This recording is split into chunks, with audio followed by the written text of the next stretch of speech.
Are you looking for inspiration on a daily basis? Then check out Deal to Heal Teas. With our inspirational teas, you're sure to find something to inspire you. That's dealtohealteas.com. Put some inspiration in your situation. Wear inspirational tea and be inspired all day. Let's go to dealtohealteas.com. Again, that's dealtohealteas.com.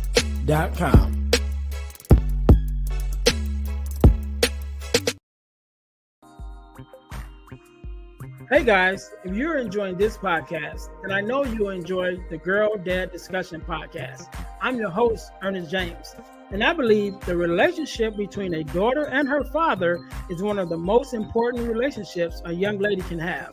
And therefore, my mission is to promote the daddy-daughter relationship by sharing the voices of girl dads to the world. So check out our podcast on every platform where podcasts can be listened to.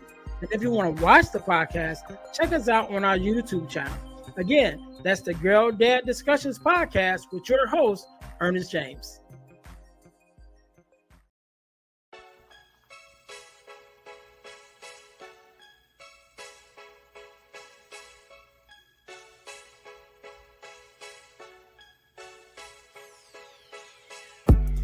Welcome to Deal to Heal with E. James podcast.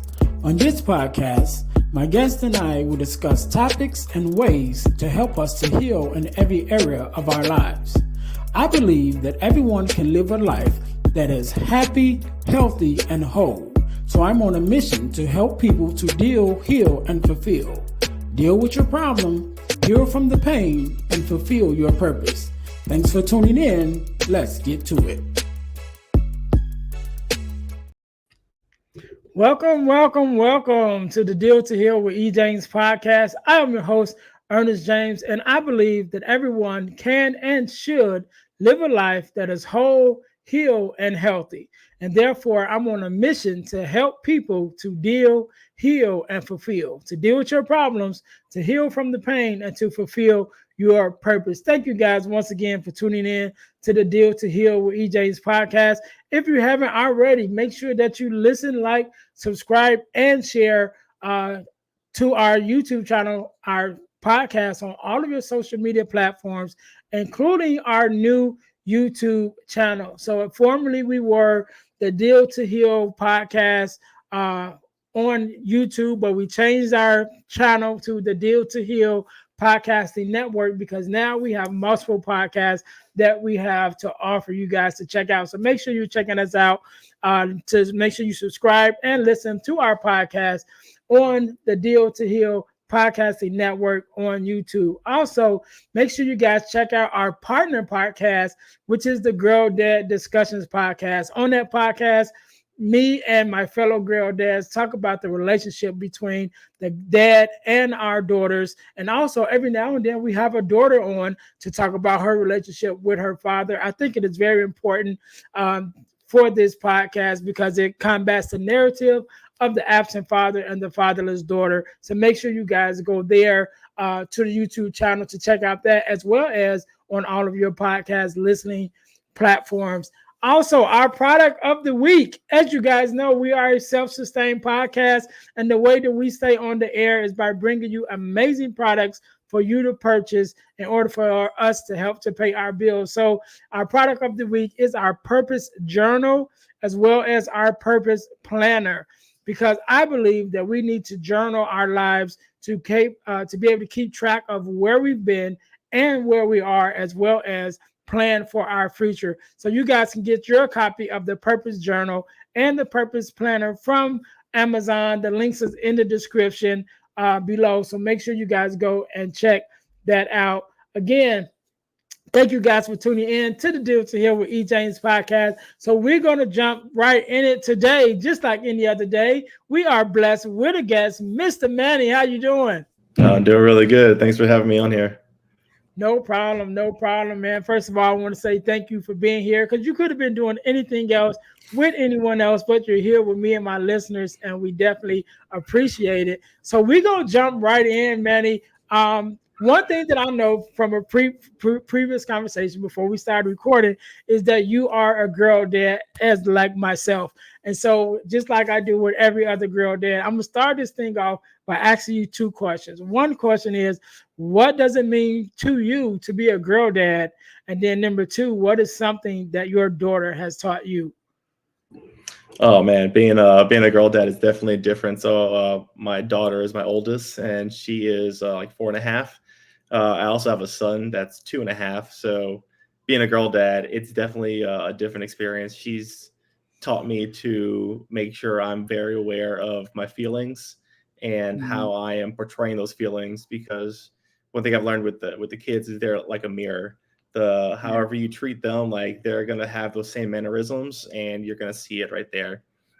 So I guess definitely being much more aware and being much more understanding, and kind of the kind of girl side of things is being much more in tune with my emotions and having that understanding and making sure I'm very aware of how she's feeling as I approach her.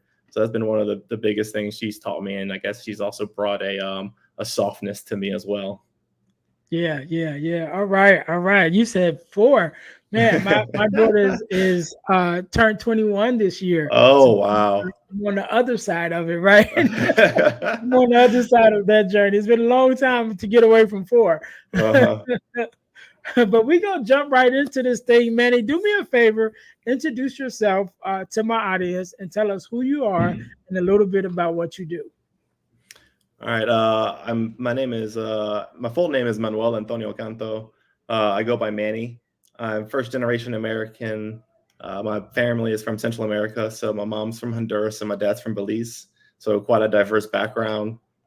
I guess my profession, I'm an engineer. I got my degree in electrical engineering, and right now I'm a program manager at Lockheed Martin, working on a couple of different programs that do sensors. And one of the things that I've learned through my life and my journey, especially on being an engineer, is there's just a lot of things that happen that are going to be unexpected. You're going to fail at doing things. So with engineering, kind of like with life, you're going to come up with a lot of challenges that you have to figure out a way to work through, and you're not going to be able to solve them the first time. So you're going to have to deal with a lot of setbacks, feeling maybe like you don't know what you're doing, having a hard time figuring things out. And that was just a lot of my journey of kind of building resilience, overcoming a lot of different failures to kind of get where I am now.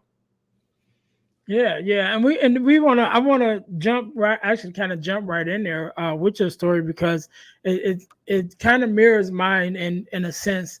Definitely starting off myself at an early age and failing.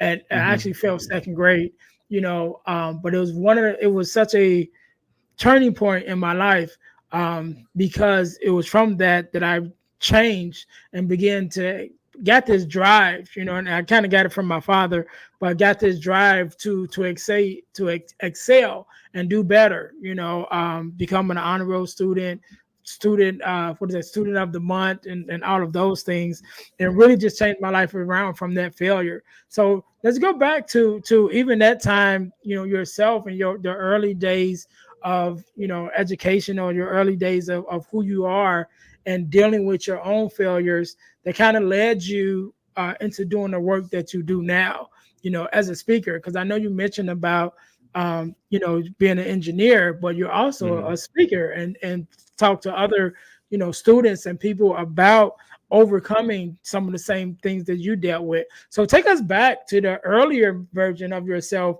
even in the midst of dealing with those things then, and some of the lessons that you learned that change you as a person to be able to say, now I'm going to go and help someone else get over those same hurdles.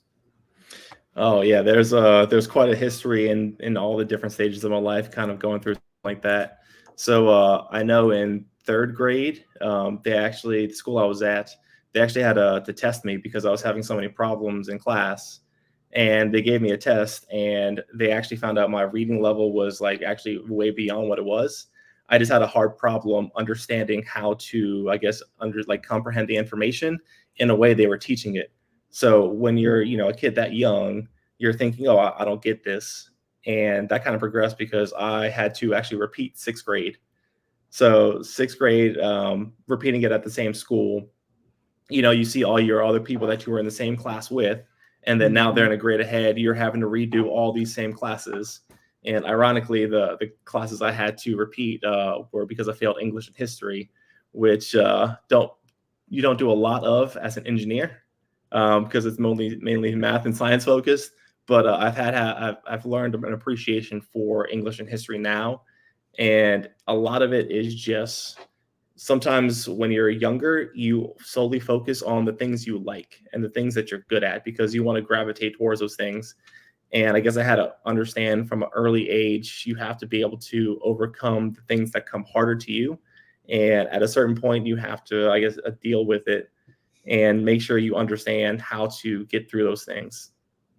So I mean, I Yeah. learned from a long time ago. I think it was around that sixth grade period of time is when I really wanted to be an engineer, and I started letting that curiosity take over and start. I would take my dad's electronics apart, take things out like that. So I definitely get in a lot of trouble, but it wound up me because I wanted to figure things out.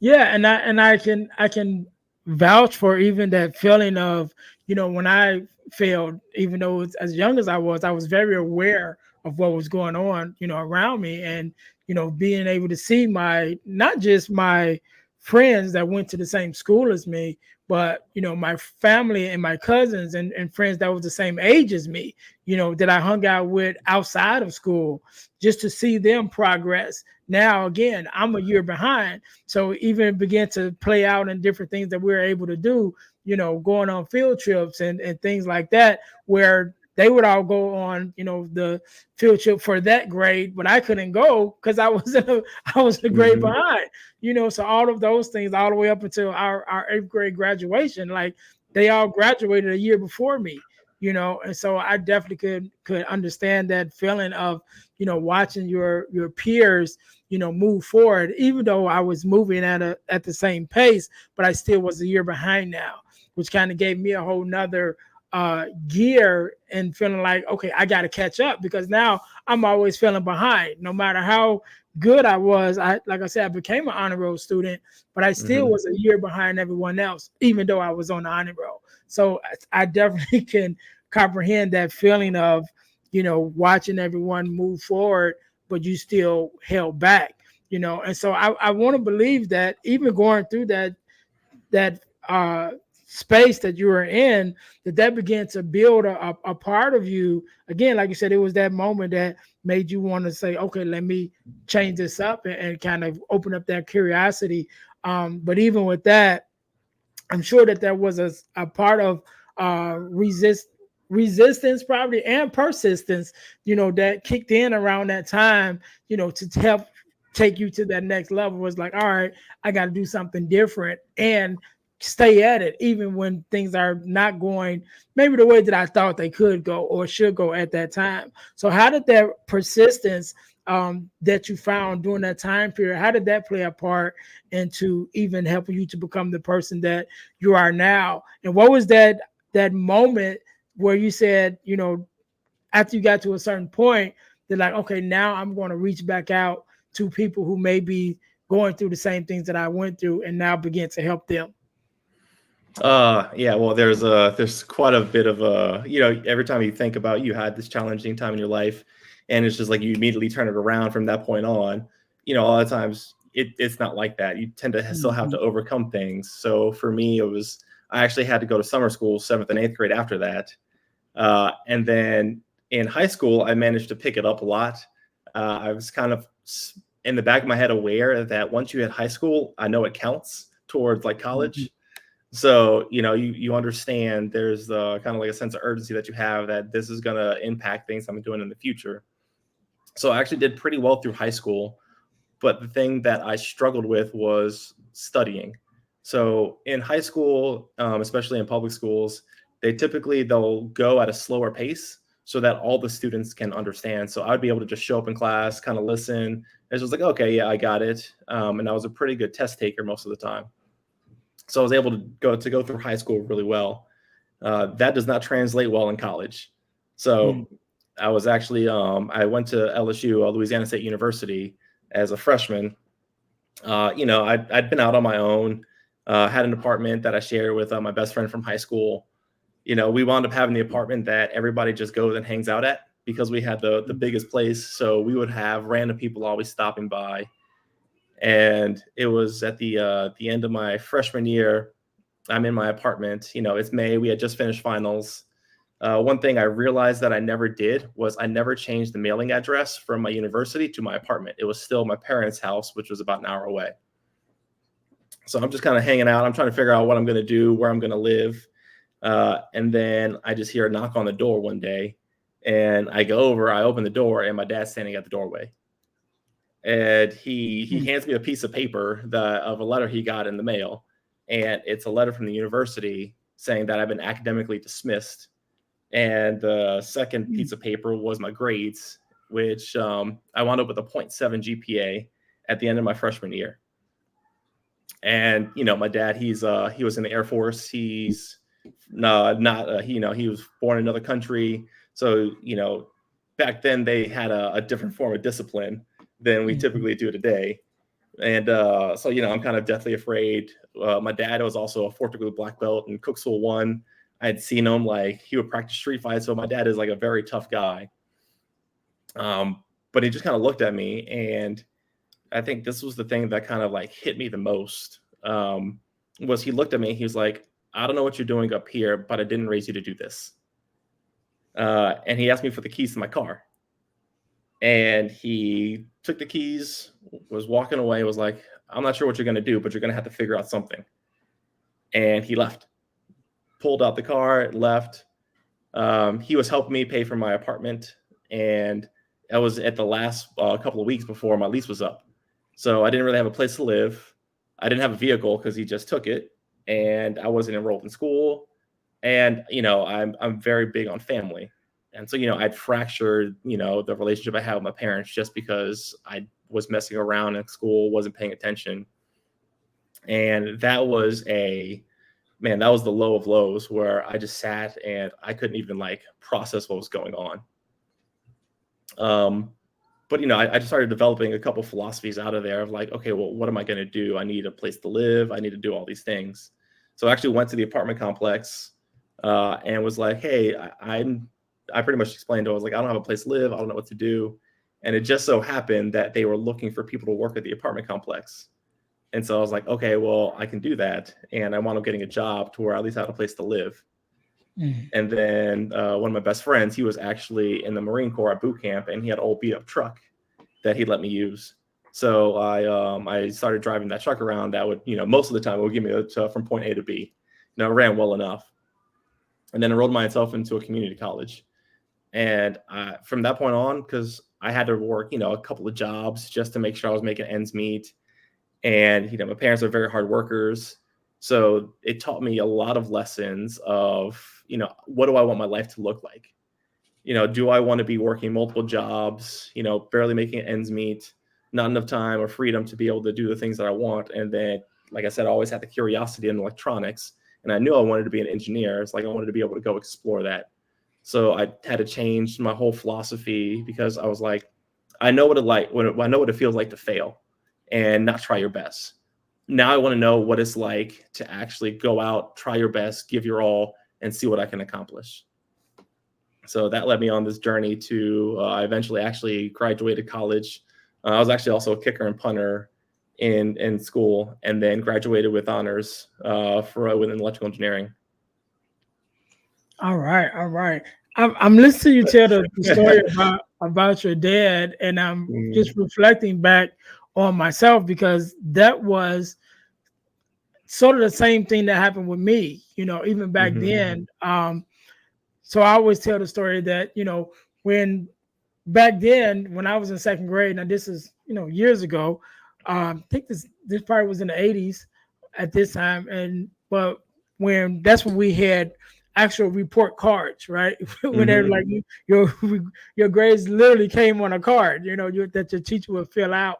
And I remember that time period, just being, there was a kid in my class who was like the class clown, and so he was like my best friend. So I'm like, whatever he did, I was doing, and not, paying attention, not doing my work, and it got to the end of the school year. And my teacher basically was like, well, I don't want to fail both of you guys, so one of you guys are going to fail and one of you guys is going to pass. And I was the one that she failed. And so I remember knowing like, okay, I'm going to have to do this grade over again. But not only that, I got to answer to my dad.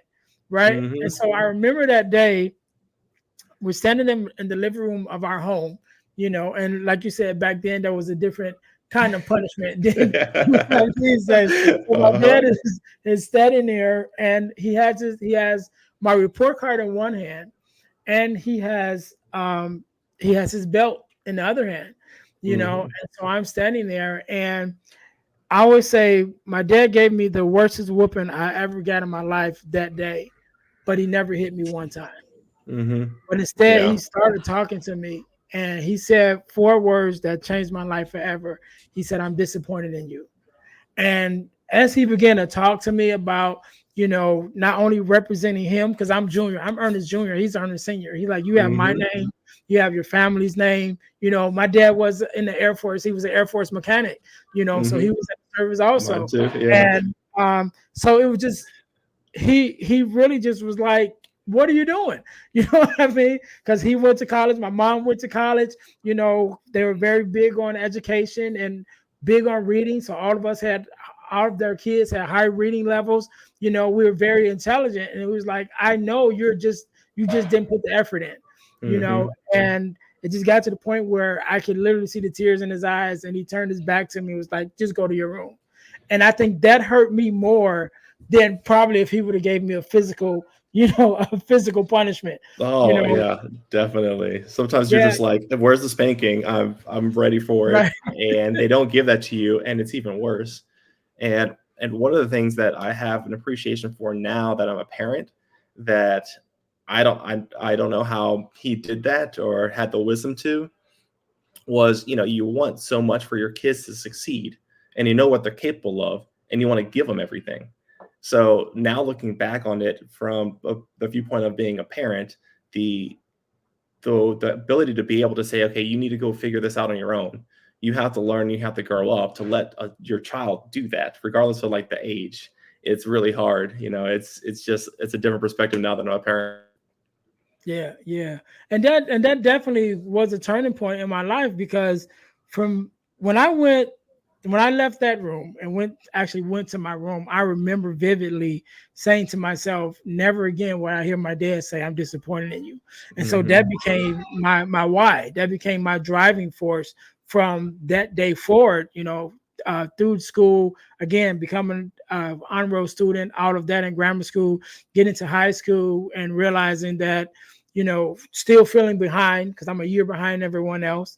And I'm like, I want to graduate with my right grade, and so I sat down and developed a plan, laid out all my classes, everything I needed to take in order to graduate high school in 3 years instead of four, and I was able to put it into action and actually do it, and so I remember graduating my high school class as a junior. Everyone else was seniors, but I was able to walk and graduate that year with my rightful grade, and my family and friends that were the same age as me, and but that was such a turning point, because my dad, again, just like as every kid, especially me, I was junior, my Hmm. thing was to make my dad proud, and I remember him taking me everywhere, and everybody saying like, that's little EJ, you know what I'm saying, and Yeah. having that relationship, like, I'm the many part of him, and then to face the failures that I did, not because I just failed, but because I wasn't putting in the work, Hmm. him being able to see like, no, I know it's more to you than that, and so that became my driving force. Like, I want to make my dad proud, and as well as succeed for myself, but even more than for myself, it was so that I never hear those words again, that he was disappointed in me. And it definitely made a difference in my life, even to today, with Hmm. some of the things that I do. And he's heard this story. I always told him, I don't know if he remembered that day, like I remember it, because I remember it Hmm. vividly, But I've told the story in front of him before on different stages and things, and so he's heard it. from my point of view. And like I said, I don't know how monumental that day was for him, but it definitely made a difference in my life. Oh yeah, it's the same thing has happened. My dad's gotten to hear me speak. I got to speak at a couple of different like local schools around here, and one of the times he was in town. We've kind of like our relationship has gotten better again. He's definitely part of my life. He's a very active grandparent. Uh, so him and my mom, when they're retired, they come visit all the time. But they got to hear me speak, and it was. I don't think it was as impactful for him, but from his point of view, he remembered. He was just like, "Yeah, I know what you're capable of," and I knew that whatever you put your mind to, you can do it. And looking back on it, then it was just like those were lessons that as you're growing up and you have like your father figure there that's setting the example for you. He was very hardworking. We have the same name also, so Mhm. they call me Manuelito, which means little Manuel. So you feel like you have those kind of things to live up to, and you want to make sure you're you know giving your best effort. But a lot of times you need to be able to kind of hit that rock bottom to be able to start building like the foundation of who you are and understanding how to move forward. Just because that's how I felt. It's like the worst I could ever feel or have ever felt was in that moment. But then from there is where I realized, that failure taught me all the lessons I needed to.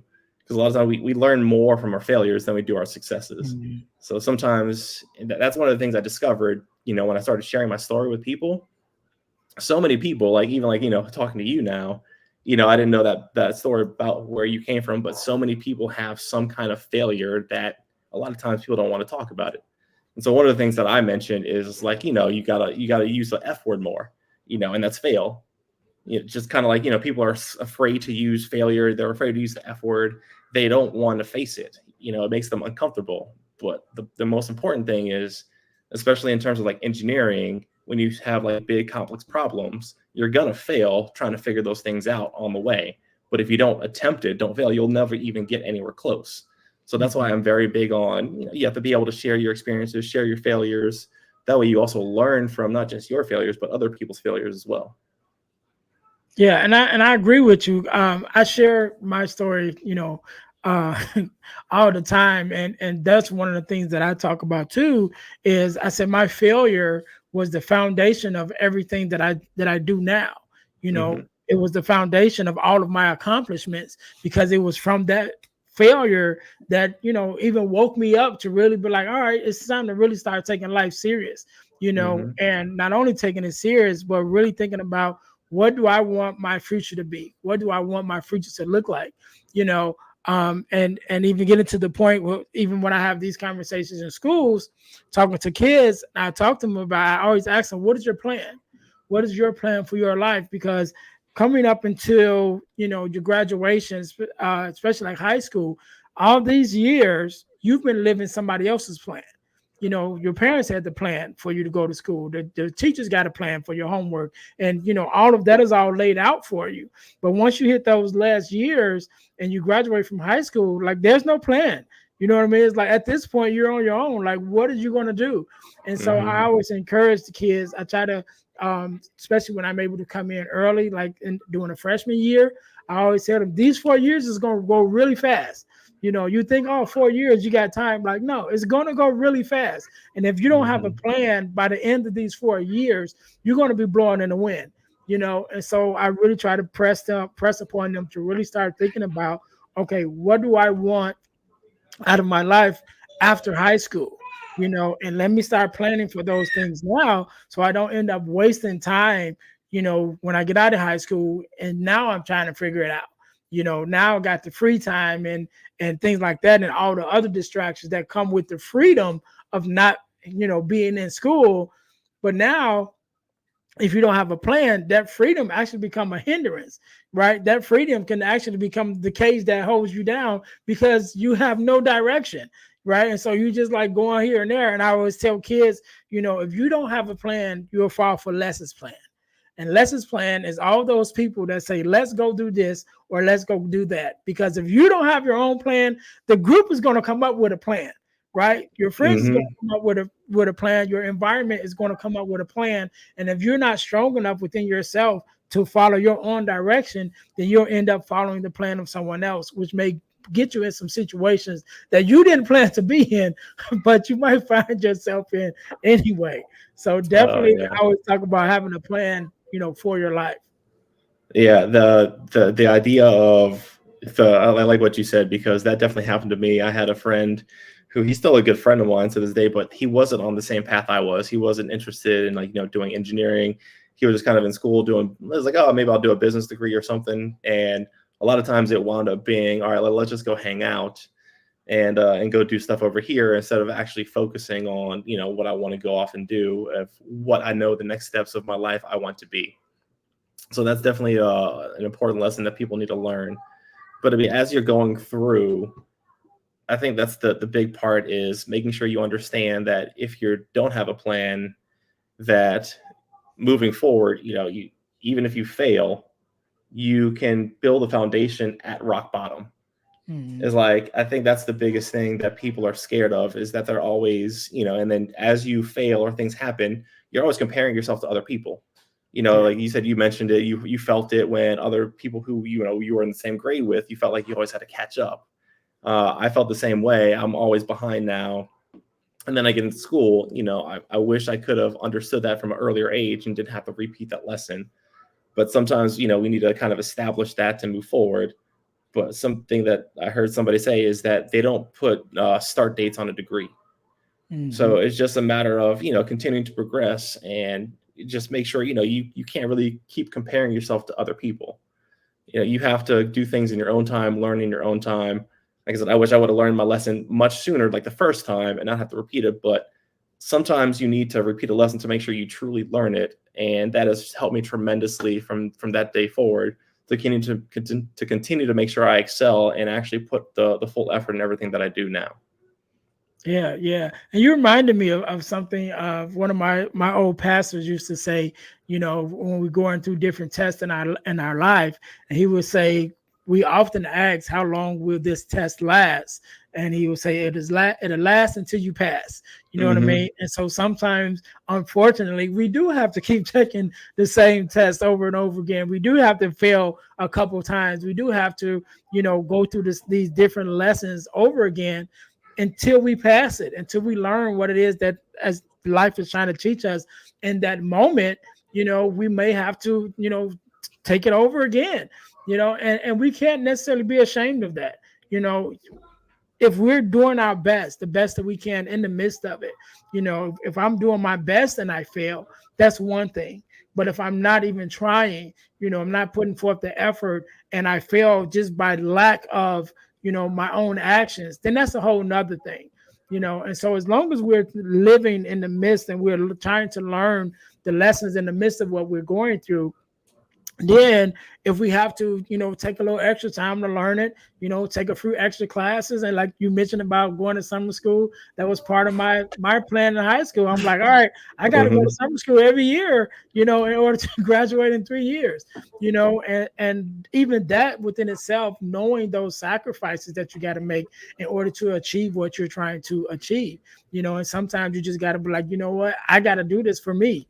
I got to do this because my dream, my vision for my life is much bigger than this failure. And this failure is only a stepping stone to get me to the next level. One of the things that you mentioned about talking about being able to learn, from the things that you were dealing with and learn from the lessons that you had to go through. But one of the things you mentioned, even on your form that you filled out for the podcast, is learning to learn, right? To be Hmm. able to learn, what it is to learn. You know what I'm saying? So tell us Hmm. a little bit about that journey and how that worked out for you. Yeah. So, I mean, you kind of touched on it a little bit. Kind of in life, just like in school, because I typically work with a bunch of college students or early career people in the STEM profession. And one of the things I had to figure out is, well, how do I learn best? Some people, they can sit in a class, they can hear and they can pick it up. Some people, you look at a video and then you see somebody doing it. I'm definitely a learn by doing kind of person. So what I actually wound up doing was I would run study groups. And so I would actually work out the problems for other people, and I would show them, because I knew if I knew how to explain it to somebody else and would do the problem, I actually knew the material. So that's kind of the same thing with life. Sometimes we can see an example and we're like, okay, that's what I need to go off and do. And you can go off and do it. Some of us, like for me, I had to learn by doing. And unfortunately, I had to learn because I went off and I did something, and going through that experience, I knew, okay, well, I shouldn't skip class, or I shouldn't be hanging out with this group of friends. And then you also learn what you're going to do whenever failure comes to you, because no matter what, you're going to come with some kind of obstacle. And one thing I started saying was, when you face an obstacle, it's up to you if you want that to be a stumbling block or a stepping stone. So you need to figure out if, this thing that's in front of you that you need to figure out how to overcome, are you going to let that hold you back for from that point on and not go around it, and you're just going to keep stumbling over it? Or are you going to say, okay, I have this failure in front of me, let me figure out my way to go about doing this? And you kind of test different things, you find out what works for you, and you get a little bit smarter, and you kind of, like I said, learn how to learn, and how you absorb and are able to take the information you get and apply it. And so when you start doing that, you kind of make that a stepping stone, and then you're able to kind of keep moving forward. And, the lessons that you get from that point on, you can apply to the next thing that happens. So it keeps building on each other. And honestly, for me, that becomes what your stairway to success is, regardless if that's through school or in your life itself. You learn from those past experiences that you have. Yeah, and I think that one of the things that has been very helpful for me, and I've even made it a part of my speaking career when I'm able to speak to students, is to be able to get them to start looking into personal development and really learning them parts about themselves that they may not have known, And I know in our circles, we hear about the DISC assessment, and being able to take that and learn those different personality traits that we have as people. And I remember I didn't take it till I was I was in my 30s, when I took the DISC assessment. And it was such a helpful tool for me that I knew then, even with my mindset then of wanted to, I was already being a mentor and things to young boys. And I'm like, if I could get kids in their high school, before they get out of high school or early, late teens, to take this DISC assessment and really begin to find out who they are as a person and get to know themselves, that they can be on a trajectory of success, way earlier than I was, and I was okay. But I just think that once I took that DISC assessment and began to go through personal development and professional development, and really learning who I am, my strengths and my weaknesses, and what environments that I excel in the most. Like I said, I was already in my 30s, and I'm just like, if I had this tool when I was a teenager, to really be able to begin to unlock those parts of myself and the way that I was thinking at an earlier age, I definitely could have been way more farther than I am now, or than I was at the time. And I think that's very important, because that definitely has played a great part in my life now, that personal development and really getting to know myself and knowing what I was capable of, and in that way. And I think that helps even with the students, for not falling into the plan of lessons plan, right? To fall into say, well, let's go do this. It helps you find out who you are and find your voice, so that when less comes and say, the whole group is going this way, you can find your strength and your voice and be like, no, I'm going that way, because that way is what's best for me. And I think that, as we begin to learn ourselves, like you said, and learn, more about ourselves and our strengths and weaknesses, we're able to, move differently as we grow. Yeah, for me, a lot of things I base, because I'm an engineer, did a lot of STEM. Anytime you have a problem, there's a set of information that you need to look at, and always need to make sure we're looking at ourselves. And you kind of mentioned the tools that we have. You look at how your personality is. That's information on yourself. How do you use this information to figure out the solution to whatever problem that you're facing? So something like the DISC assessment, now I'm in a leadership role, at work. So I have to understand and deal with lots of different personalities. So I have to very much know myself in order to understand how I'm going to deal with other people. So for me, like, I've done the DISC assessment. I'm definitely a very high I. I'm definitely based on, like, how I feel, the relationship I have with somebody. And one of the things that another one that I learned is people also, there's one called the color trait, which is how people communicate their feelings or what their information is. So you start learning not only yourself, but it teaches you how to, assess who other people are. So how you communicate to them. So my wife is very like a very decision maker driven, and I learned how to be able to communicate, how I take in information and understand, okay, well, she's going to take information this way. So a lot of it is just understanding, your perspective with who you are with other people, the information that's available. But it all starts with kind of, making sure you know yourself first. And then Mhm. you can figure out what's around you to make sure the information that goes out or how you interact with people, you can be most efficient with that. All right, all right. So, Manny, I know. I think you mentioned it earlier, but one of the things that you do, besides the work that you do, is mentorship, a mentor program that you're uh, involved with, maybe even started yourself. So, tell us a little bit about that and about how someone can find out more about that program.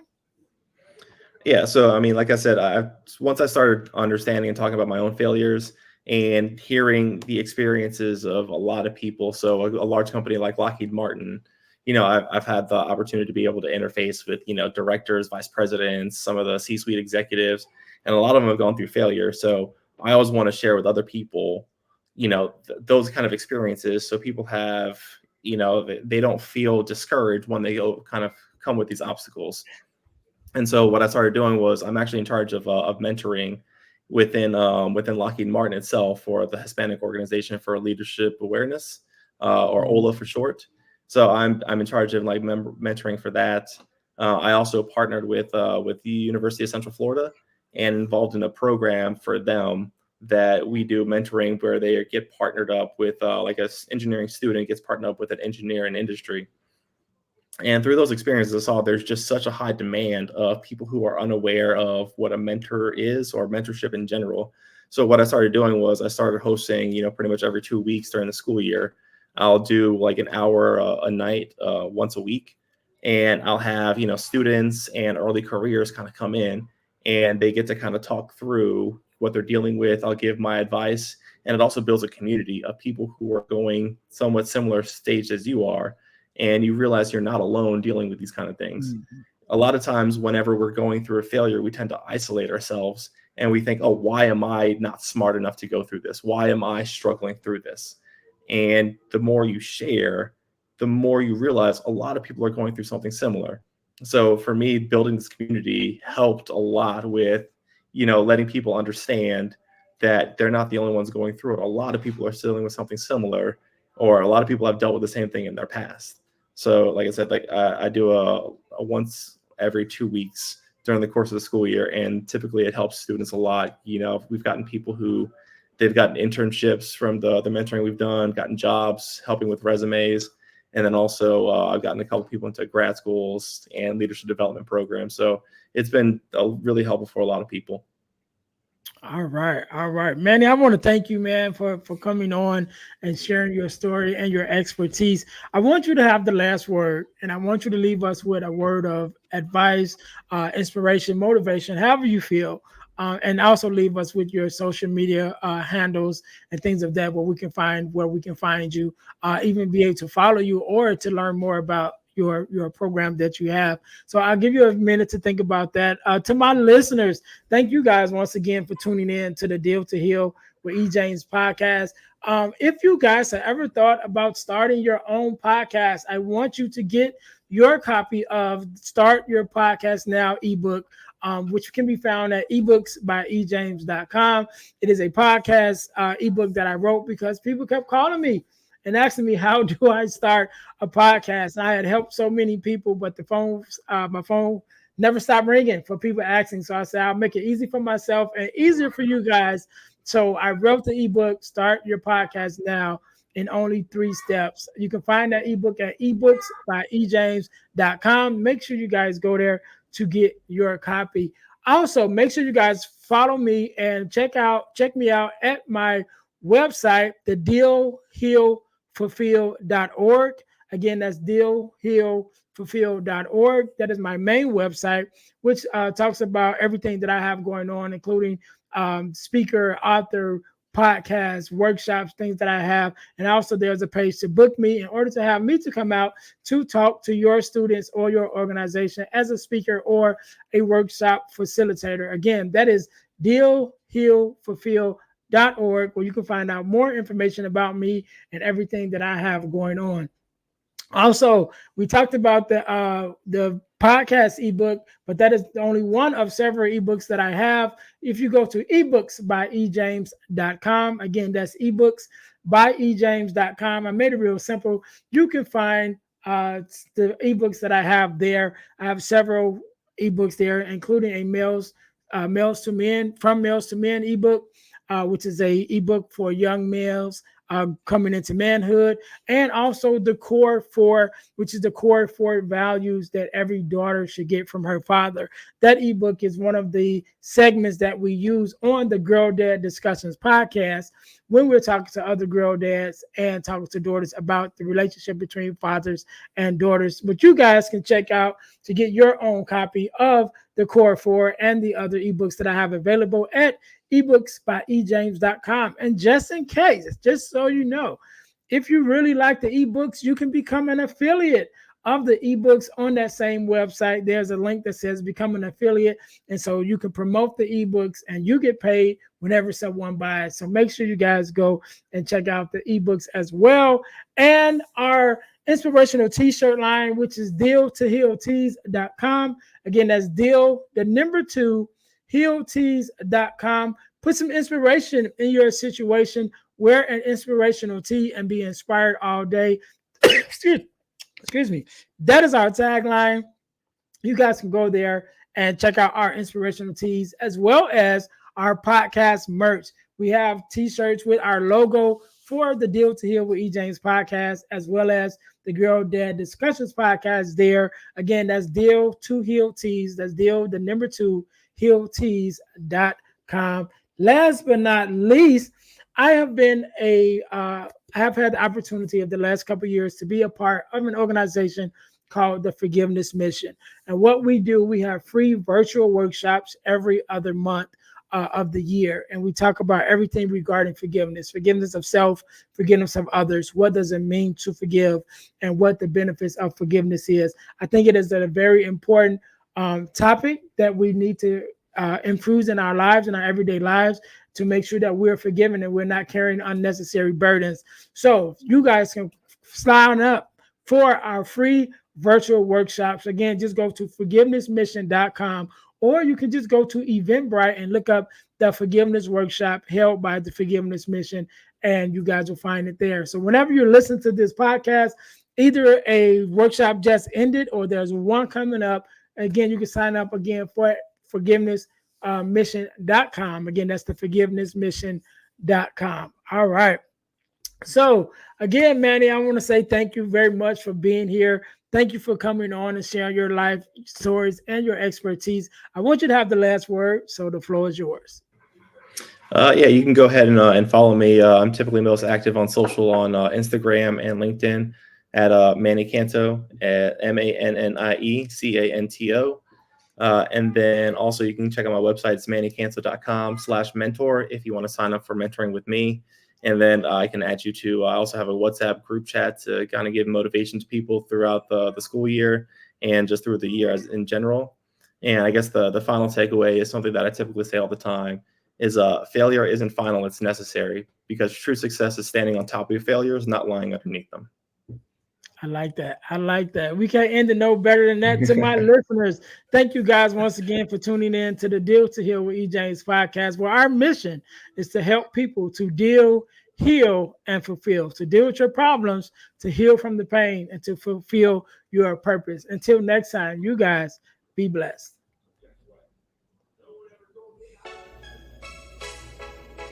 Thanks for listening to the Deal to Heal with E. James podcast. Remember to listen, like, subscribe, and share. This episode has been brought to you by Deal to Heal Tees. Put some inspiration in your situation. Wear an inspirational tee and be inspired all day. Let's go to dealstohealtees.myshopify.com. Remember, our mission is to help you to deal, heal, and fulfill.